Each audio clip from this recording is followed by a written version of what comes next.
전세대출, 집단대출 풀린다고 그랬죠. 그런데 어떻게 한다고 그랬어요?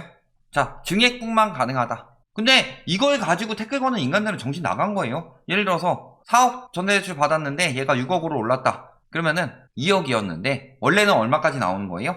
80%니까 4억 8천까지 나오는 거죠. 근데 오른 게 2억이니까 원래 받은 2억에다가 2억만 더 해주겠다. 이건 문제될 게 없죠. 오른 금액에 대해서 전세자금 대출을 80%를 적용하겠다. 이러면 조금 힘들어질 수도 있겠지만 있는 돈이 그게 다였기 때문에 이건 문제될 거 없죠.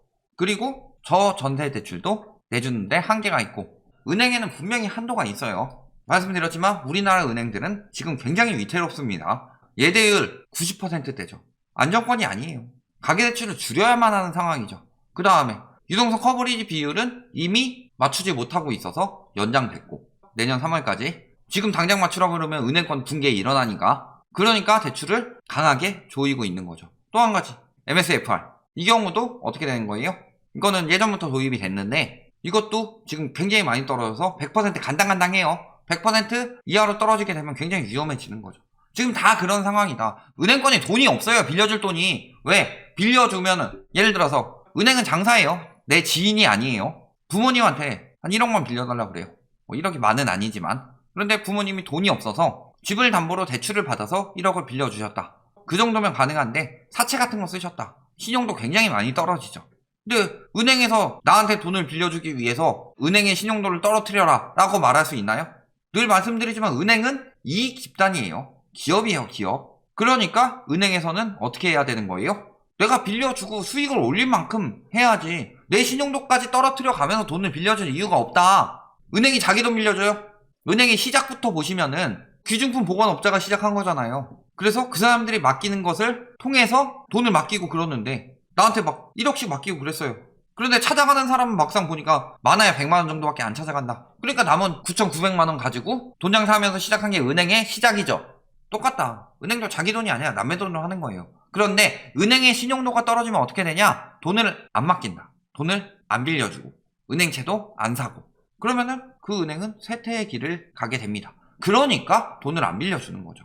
전세자금 대출도 지금 말이 풀었다지 은행이 위험하다 싶으면 언제든지 한도 다시 막을 수 있습니다. 지금 그런데 전세자금 대출, 집단대출 풀었고 막았던 데가 풀어줘서 지금 빌려주는데요. 대신에 뭘 막고 있어요?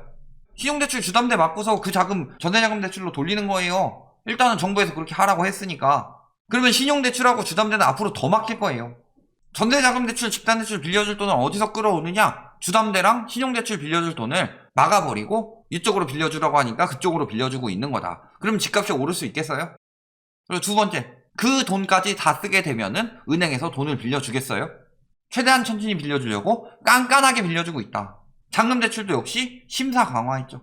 분양가로 변경한 이유가 뭐예요?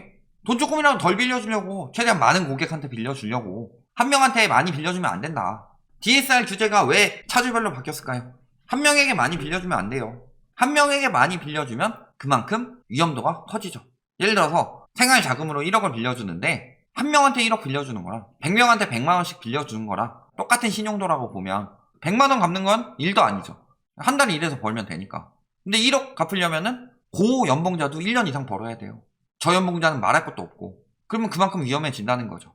그래서 바젤3에서는 레버리지와 거액의 익스포저를 억제한다. 거액의 익스포저를 억제한다는 게 무슨 소리예요? 한 명에게 많은 돈을 빌려주지 않겠다. 그래서 분양가로 변경한 거예요. 왜? 위험도가 높아지기 때문에. 이제 은행에서 걱정할 것은 회수의 걱정을 하고 있다. 그래서 어떻게 해요? 돌려받을 전세 보증금까지 고려해서 잔금을 대출해주기 때문에 예전처럼 그냥 무작정 오른 가격의 40% 내가 7억에 분양받았는데 얘가 15억이 됐네? 그럼 15억에 40%는 얼마예요? 6억이죠. 그럼 난 1억만 마련하면 되겠네? 이게 앞으로 안 된다. 그리고 아까 말씀드렸듯이 신용대출 주담대 중단은 계속 이어질 것이다. 지금 하나은행만 나왔지만 다른 은행들도 나올 거예요. 하나은행이 5대 은행 중에서 가계대출 비중이 너무 많이 증가한 그런 은행 아니죠. 제일 많이 증가한 데는 농협이고 그 다음이 국민은행 정도인데 자 여기에서 또 뭐를 발표한대요? DSR 규제를 강화한다고 합니다. 26일 발표를 목표로 최종 마무리 협의 중이다. 그런데 보통 요분들 저 자리에 가면은 다 그렇게 얘기합니다. 이럴 수도 있고 저럴 수도 있지만 이런 방향을 목표로 이렇게 운영하려고 한다. 오늘 회의 내용이 뭔가요? 이런 내용과 이런 내용까지 모두 검토 중이다. 이런 식으로만 이야기하죠. 그런데 이 정도로 확실하게 이야기를 했어요. 전체적으로 총량 관리와 DSR 규제 강화 내용. 내년 4% 총량 관리할 것으로 예측이 되고 있죠. 요것을 더 강하게 관리할 수도 있습니다. 그리고 DSR 규제 강화 내용. 2금융권 차주별 DSR. 이미 1금융권에서는 차주별 DSR 40% 적용된 것이고, 연봉이 8천만원이 차주라면 원리금 상환액은 3,200만원을 넘지 않아야 한다. 그런데 DSR 규제가 제대로 실행되기 전에는 무슨 일이 있었냐? 차주별이 아니었죠. 그래서 연봉 8천만원짜리 2명이 돈 빌리러 왔는데 한 명이 2천만원밖에 안 빌렸다. 그러면 나머지 한 명한테는, 총 빌린 사람이 이 둘밖에 없다고 쳤을 때 나머지 한 명한테는 요 차익인 1,200만원을 더해서 4,400만원까지 빌려줬다. 원리금 상환액이 이렇게 되도록. 자, 이야기 나오고 있는 거, 2금융권 차주별 DSR 적용, 그 다음에 60% 적용해서 40%로 낮추는 것, 그리고 또 한 가지는 2단계 조기 적용. 조기 적용이 뭐예요? 2단계 뭐였어요? 2억 넘는 모든 대출에 대해서 DSR 40%. 이 중에서 1억 넘는 신용대출에 대해서는 그대로 적용이 되고, 그런데 신용대출 1억 못 넘죠? 그러면은 주담대 2억 넘는 건 다 적용된다 라고 보시면 되죠. 또 DSR 이야기 나오는 것 중에 하나는 전세자금대출. 자, 전세자금대출이 DSR이 적용되지 않는 이유는 뭘까요? 해외에서 어떻게 하고 있어요? 해외엔 전세가 없죠. 그럼 우리나라에서 자체적으로 결정해야 하는 건데 적용되지 않는 이유, 그것은 바젤3를 보시면 돼요. 바젤2에서 바젤3로 바뀌었을 때 핵심적으로 보셔야 될 것들이 몇 가지가 있다. 과도한 레버리지 규제, 거액의 익스포저 규제, 그리고 미래 손실 대비, 가계대출 억제, 기업대출 증가. 요 세 가지가 바젤3의 큰 목표라고 보시면 되겠는데, 그 중에서 미래 손실을 대비해야 된다. 자, 집값이 8억이에요. 6억을 빌려줘도 집값이 계속 오를 것이라는 자신만 있으면 상관이 없죠. 그래서 터진 게 글로벌 금융위기 사태죠. 그러니까 어떻게 하는 거예요? 집값이 떨어졌어요. 8억짜리 집에다가 담보 걸고 했는데 6억 빌렸다. 집값이 5억까지 떨어졌어요. 돈 못 갚는 사람은 무조건 던집니다. 서브프라임들은 그래서 던졌어요. 지금만 보면 그렇게 되죠. 그런데 그거는 돈을 못 갚는 사람들한테 빌려줘서 그렇죠. 그러니까 담보 가치가 떨어지더라도 미래의 손실을 대비하기 위해서는 돈을 계속 갚을 수 있는 여력이 되는 사람들에게 빌려줘야겠다. 이것이 DSR이죠. 근데 전세자금 대출은 전세값이 2억에서 1억 6천으로 떨어지더라도 그 4천만 원을 날리는 게 아니라 집주인이 돌려줘야만 하죠. 그러니까 원금 손실이 없으니까 DSR 적용이 안 된 거다. 그런데 그렇게 은행권에서 안심할 만한 상황이 아니죠. 왜? 집주인이 경매 넘기고 날라버리면. 특히 빌라 같은데. 빌라에 왜 보증보험이 안 되는지 알아요? 손실이 나도 돌려받기 힘들기 때문이에요. 그러니까 빌라 전세는 들어가시면 안 돼요. 들어가시더라도 집주인이 확실한 사람. 임차권 등기명령 신청됐네, 이런데 절대 들어가시면 안 된다. 그래서 그것까지도 검토를 하고 있고, 아마 그쪽에서 손실이 많이 내면 전세까지도 DSR이 적용될 수 있겠다. 그러니까 바지 사장들 때문에 많은 전세입자들, 그리고 전세자금대출이 DSR 적용되게 되면은 갭투기한 사람들도 다 피해 입습니다. 거기까지 피해 번지는 거예요. 빌라 바지 사장 빌라값 올려준다고 좋아할 때가 아니라, 빌라는 어차피 팔리지도 않고 아파트 여러 채 산 사람들이 빌라 바지 사장을 못하도록 막아달라고 청원 올려야 돼요. 자, 그런데도 뭐라 그래요? 집값 어떻게 잡나요? 대출 규제 하지 마세요. 어쩌라고? 집값 잡으려고 대출 규제하는 게 아니라고 여러 번 이야기했어요. 대출 규제는 은행권 부실을 막기 위해서 들어가는 거다. 근데 이딴 이야기 하고 있다.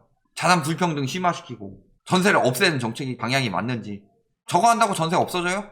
전세 매물도 늘어나고 전세 수요도 늘어난다면서요. 가계소득 대비 가계부채 비율이 201%다. 미쳤죠? 그것도 작년 기준입니다. 올해는 더욱 심하겠죠.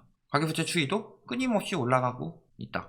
연령별 증가. 50대들 작년 4분기에 팔면서 20대들한테 떠넘겼다는 거 그대로 나오죠.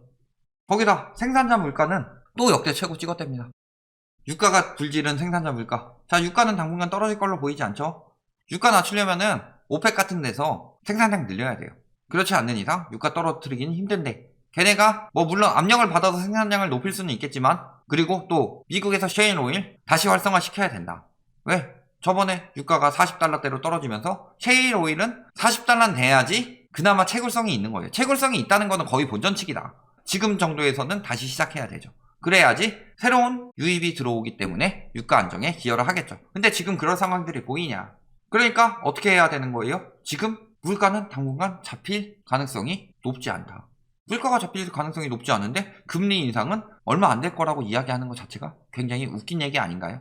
그런데 금리 올라봤자 얼마 안 오른다. 이딴 소리 하는 전문가들은 경제 지식 개뿔도 없이 공급 부족합니다. 언론에서 떠들면 집값은 오르는 겁니다. 이렇게만 알고 있는 완전 초보고, 예전에 6, 7% 때도 집값은 올랐다. 이딴 이야기하는 전문가들은 대출 규모를 비교해봐라. 1억 받아서 6%면 얼마예요? 600만 원이죠. 그런데 지금은 1억 받는 게 아니라 10억을 받고 있어요. 지금 기준금리인 0.75%를 적용해도 얼마예요? 750만 원이에요. 그때보다 부담이 크다고. 그래서 기준금리가 0.25%씩 오르는 거 생각보다 타격이 크지 않다. 가계부채 규모에 따라 달라지는 거예요. 그런데도 아직도 정신 나가서 그때도 올랐으니 지금도 오를 것이다. 여기다 댓글 다는 인간들 뭐라 그래요? 짜장면 값이 떨어진 적 있냐? 그런데 금리에 대해서 주장하는 거는 과거에도 짜장면이 500원이었으니까 지금도 500원일 것이다. 이거랑 주장하는 거랑 다를 게 뭐가 있냐? 완전히 시세가 달라졌는데. 영국의 전망기관에서 뭐라 그랬어요? 한국은행이 금리를 4차례 더 올릴 것이다. 4차례 더 올리면 얼마죠? 0.25씩 곱하기 4를 하더라도 1%죠. 그러면은 1.75%다. 요거는 기본이에요. 4차례 더 올릴 것 길게 전망할 정도까지는 아닌데 내년까지 4차례 더 올린다는 거. 5차례도 올릴 수 있다고 충분히 봅니다. 분기별로 한 번씩. 왜? 물가가 잡힐 생각을 안 하는데. 그리고 실질금리는 아직도 마이너스고 4차례는 더 올려야 실질금리가 마이너스가 아닌 정도가 될까 말까 한 정도인데 11월에 올리고 내년에 3차례 더. 근데 이건 물가 전망에 따라 얼마든지 달라질 수 있고 물가가 지금처럼 유지가 되더라도 충분히 더 많이 유지가 되면 더 많이 오르는 거예요. 최소 1%. 그 이상도 충분히 가능합니다. 그러니까 지금 맘 놓고 대출 받을 때가 아니다. 그리고 대출 받은 사람들도 어떻게든 축소해야 하는 상황이다. 자, 마지막으로 번외로 하나 오늘 기사 떠가지고 들고 왔는데 낚이지 마세요. 저한테도 문자 몇 개 오더라고요. 대출 규제를 하는데 돈 빌려준다는 데가 엄청 많습니다. 그리고 막 특별 상품이라고 저한테 와요.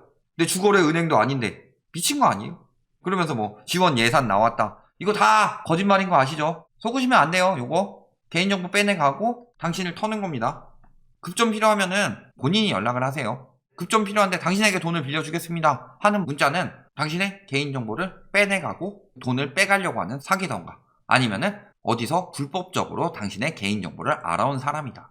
어느 쪽이든 믿을만하지 못합니다. 대출을 받으려면 본인이 직접 가서 알아보세요. 본인이 알아보지도 않은 곳에서 자꾸 연락이 온다. 대출 규제 시국 노려가지고 사기치는 거예요. 자, 결론 뭐예요? 대출 규제? 당연히 강화되겠죠. 여기에 정부 차원에서 강화하는 DSR 규제 강화하는 거죠. 이 대출 규제 강화는 정부 차원이 아니에요. 엄밀하게 말하면 이거는 은행권이에요. 그리고 이게 정부 차원이죠. 저것도 사실은 바젤3 때문에 이미 적용됐어야 하는 거고 금리 계속 오르고 대출은 안 나와서 내 거 사줄 사람은 없는데 내가 부담해야 되는 금액은 계획과는 다르게 너무 빨리 늘어나게 됩니다. 부동산 시장 어떻게 될까요? 답 나왔다는 거죠.